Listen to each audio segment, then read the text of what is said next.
Please channel को subscribe करें, share करें और बेल का बटन ज़रूर दबाएं ताकि आपके भाई को सपोर्ट मिल सके।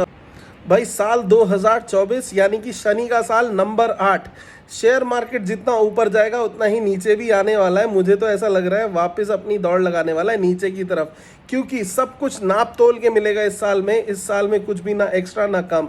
अभी हो ये रहा है कि हर रोज़ एक नई खबर आ रही है और हर रोज़ नई खबर आने की वजह से मार्केट जो है और नीचे की जर्नी शुरू कर रहा है। पहले हम इलेक्शन के दबाव से ख़त्म हुए थे, अब उसके बाद आया था बजट में बोला टैक्स बढ़ा दिया जाएगा, चलो हमने वो भी झेल लिया।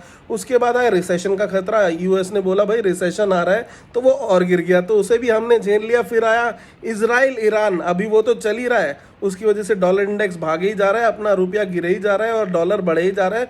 और ऑयल भी अपनी ऊपर की जर्नी शुरू कर चुका है। सोना जो कि आज तक के सबसे ऊंचे लेवल पे ट्रेड कर ही चुका था, इस साल में 72-73 हज़ार का लेवल छू चुका था। वहीं पे अभी एक और खबर आई थी जिसने सबको हिला के रख दिया। हिंडनबर्ग ने बोला सेबी में मिली हुई है। अभी हम करें तो करें क्या, सोचे तो सोचे क्या। और ये जो सेबी है इस पे भी हमारा विश्वास, या कि FIIs यानी कि फॉरेन इन्वेस्टर, विदेशी निवेशक, इनका भी विश्वास थोड़ा सा डगमगाया हुआ है, क्योंकि यूएस में तो मार्केट ऊपर चल रहा है पर इंडिया में अभी विश्वास बनाने में थोड़ा टाइम लगेगा। 1 हफ्ते का टाइम शायद लग सकता है, अगर कुछ किसी की तरफ से, व्यक्ति विशेष की तरफ से कमेंट आ जाए। वहीं पे आज अगर हम देख रहे थे मार्केट को, जो मैंने पहले बोला था, मार्केट आज भी उठने वाला नहीं है, बल्कि इस पूरे हफ्ते ही उठने वाला नहीं है। गिरना हो सकता है तो और गिर सकता है। बैंक निफ्टी 50,000 के अहम लेवल को तोड़ चुका है और लग रहा है कि वो अगर 200-300 पॉइंट अगर और लुढ़का तो शायद वो 44,000 की तरफ अपनी नई रास्ता चुन सकता है और शुरू कर सकता है। आप बोलेंगे क्यों?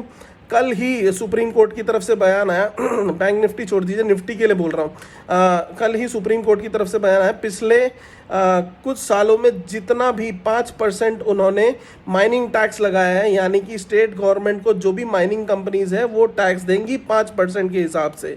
अभी जितना अरियर बन रहा है टाटा स्टील का तो लगा लो लगभग 20,000 करोड़ का लगभग टैक्स पड़ रहा है। तो उन्होंने बोल दिया अपने पिछले रिजल्ट में कि हमने 17,500 करोड़ रखे हुए हैं और हम इस प्रोविजनिंग के लिए तैयार है। फिर भी वो स्टॉक 5% आज गिर गया। वहीं पे NMDC, कोल इंडिया, वेदांता, हिंदुस्तान जिंक, जितनी भी माइनिंग कंपनियां, इनको 20,000 करोड़ का फटका लगने वाला है, क्योंकि इन्हें ये पैसा अपनी अपनी स्टेट गवर्नमेंट्स को देना पड़ेगा एज रॉयल्टी, एज टैक्स।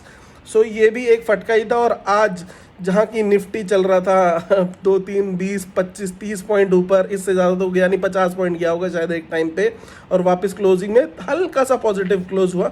वहीं पे लोगों के पोर्टफोलियो लाल थे, जिनके पास भी स्टील और माइनिंग स्टॉक थे वो तो भयंकर ही गिरे हुए थे।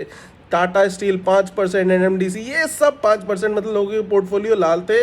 मिड कैप, स्मॉल कैप्स में दबा के गिरावट थी इसी वजह से, क्योंकि शायद ये रॉयल्टी और टैक्स प्लस हिंडनबर्ग सेबी का अभी तक कुछ हल निकल नहीं पाया है। उन्होंने बोल दिया हमने कुछ नहीं किया, बट कहाँ सबूत कहाँ है? वेयर इज़ द बयानबाजी, वेयर इज़ द कॉन्फ्रेंस? कहाँ खुल के बताया जनता को कि भाई क्या हुआ है, क्यों हुआ है, कैसे हुआ है? और उधर ही इजराइल ईरान का जो युद्ध है निर्णायक मोड़ पे पहुंच ही नहीं रहा। ईरान बोले जा रहा है मैं हमला करूंगा, ये करूंगा, वो करूंगा। यूएस अपनी मिसाइलें वहां पहुंचाए जा रहा है। चाइना बोल रहा है मैं पीछे खड़ा हूँ।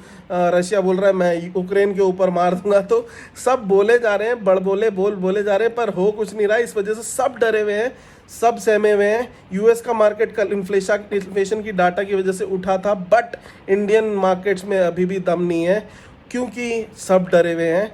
ईरान, इजराइल, हिंडनबर्ग से भी रिसेशन का खतरा अभी भी मंडरा रहा है। तो यही है, इंडियन इन्फ्लेशन काबू में आया, पर मेरे को ऐसा लगता है इंडियन इन्फ्लेशन बोला है 3.5% पे, सब मैनेज्ड है। आप बाहर जाके देखोगे सब्जियां उतनी ही महंगी हैं, लोगों के पास खाने के लिए पैसे नहीं है, पर हाँ गाड़ी खरीदने के लिए और टूरिज्म में घूमने के लिए पैसे हैं। सो रिटेल इन्फ्लेशन दिखावा है केवल, इतना कम हो नहीं सकता। 3.5% आया तो है 3.5%, पर देखते हैं क्या है क्या नहीं है। असलियत क्या है आप, मैं, हम सब हम जानते हैं। तो यही है सब। 3.5% बोलने में तो बहुत अच्छा लगता है, बहुत बढ़िया काबू में आया, बट देखते हैं क्या हुआ है। सो धन्यवाद दोस्तों। मार्केट अगले हफ्ते भी दबाव में ही बना रह सकता है। ये हफ्ता तो आज क्लोजिंग थी एक्सपायरी के, अगले हफ्ते में बिल्कुल दबाव में बना रह सकता है। 24,000 23,800 का अहम लेवल रहेगा, उसको अगर मार्केट तोड़ता है तो 23,000 की तरफ भी बाजार बढ़ सकता है। तो गिरावट के लिए तैयार रहिए, नई चीज़ें, नई खरीदारी अभी नहीं करनी है, ओवरनाइट पोजीशन नहीं रखनी है।